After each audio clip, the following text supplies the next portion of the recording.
सबसे प्राचीन वेद कौन सा है? ऑप्शन है सामवेद, यजुर्वेद, अथर्ववेद, उपयुक्त में से एक से अधिक, उपयुक्त में से कोई नहीं।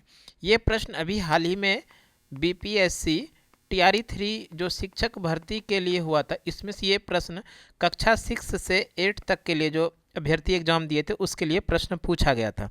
इस प्रश्न का आंसर समझने के पहले थोड़ा हम लोग एक्सप्लेनेशन समझ लेते हैं। अगर बात कर लें सबसे पुराना धर्म ग्रंथ यानी सबसे प्राचीन का धर्म ग्रंथ जो है जिसका नाम है वेद, ध्यान रखिएगा वेद जो है ये सबसे प्राचीन का धर्म ग्रंथ है। और इस वेदों के जो संकलन करता है वो है महर्षि कृष्ण द्वैपायन वेद व्यास। ध्यान रखिएगा वेदों का संकलन कौन किए थे? महर्षि कृष्ण द्वैपायन वेद व्यास।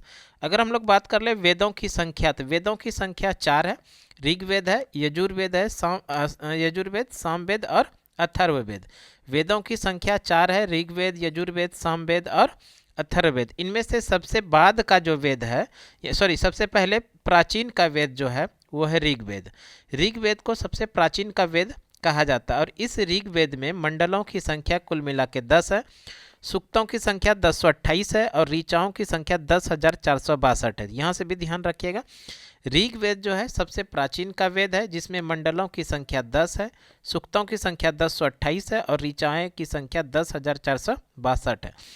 इस ऋग्वेदिक काल में सबसे पवित्र नदी जो थी वो सरस्वती थी। ध्यान रखिएगा ऋग्वेद में सबसे पवित्र नदी कौन सी थी? सरस्वती। जबकि सबसे प्रसिद्ध नदी जो है वो है सिंधु नदी। अगर हम लोग बात कर लें ऋग्वेद, सामवेद और यजुर्वेद जब तीनों को एक साथ उच्चारण करते हैं या तीनों को एक साथ पढ़ते हैं तो उसको त्रयी के नाम से जानते हैं। तो यहाँ से भी कई बार एग्जाम में प्रश्न देखने के लिए मिला है कि इनमें से त्रयी के अंदर कौन सा वेद शामिल नहीं है। तो ऋग्वेद शामिल है, सामवेद शामिल है, यजुर्वेद शामिल है। तो कौन सा वेद शामिल नहीं है? तो इस तरह से अथर्ववेद जो है त्रयी के अंदर शामिल नहीं है। और यही प्रश्न पूछा गया था कि इनमें से कौन सा वेद त्रयी के वेद में शामिल, त्रयी में वेद शामिल नहीं है, तो वो है अथर्ववेद। जब तीनों को यानी कौन कौन सा? ऋग्वेद, सामवेद और यजुर्वेद जब तीनों को हम लोग एक साथ उच्चारण करते हैं, एक साथ पढ़ते हैं तो उसको त्रयी के नाम से जानते हैं। आगे बात करते हैं ऋग्वेद का कौन सा मंडल पूर्णतः देवता सोम को समर्पित है?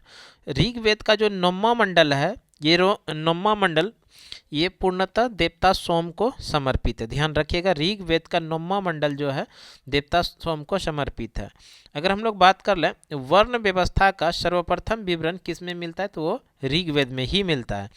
वर्ण व्यवस्था का सर्वप्रथम विवरण मिलता है ऋग्वेद में।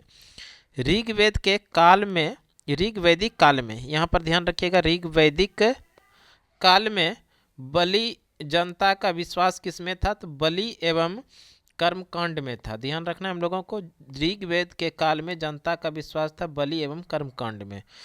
गायत्री मंत्र का उल्लेख ऋग्वेद के 3रे मंडल में है और इस गायत्री मंत्र का जो उल्लेख है ऋग्वेद के 3रे मंडल में, तो इस गायत्री मंत्र की रचना जो किया है वो क्या है? महर्षि विश्वामित्र ने। यहाँ से भी प्रश्न कई बार देखने के लिए मिला है ऋग्वेद के किस मंडल में गायत्री मंत्र का उल्लेख है? तो वो है 3रा मंडल में।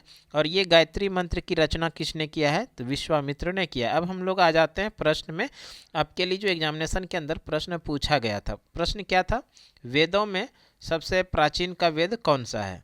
वेदों में सबसे प्राचीन का जो वेद है वो है अकॉर्डिंग टू ऑप्शन सामवेद तो नहीं होगा, यजुर्वेद भी नहीं होगा, अथर्ववेद नहीं होगा। सबसे प्राचीन का वेद है ऋग्वेद, तो ऋग्वेद ऑप्शन में नहीं है। तो इस तरह से इस प्रश्न का जो सही आंसर हो जाएगा ऑप्शन नंबर ई, उपयुक्त में से कोई नहीं, option number E is the correct answer.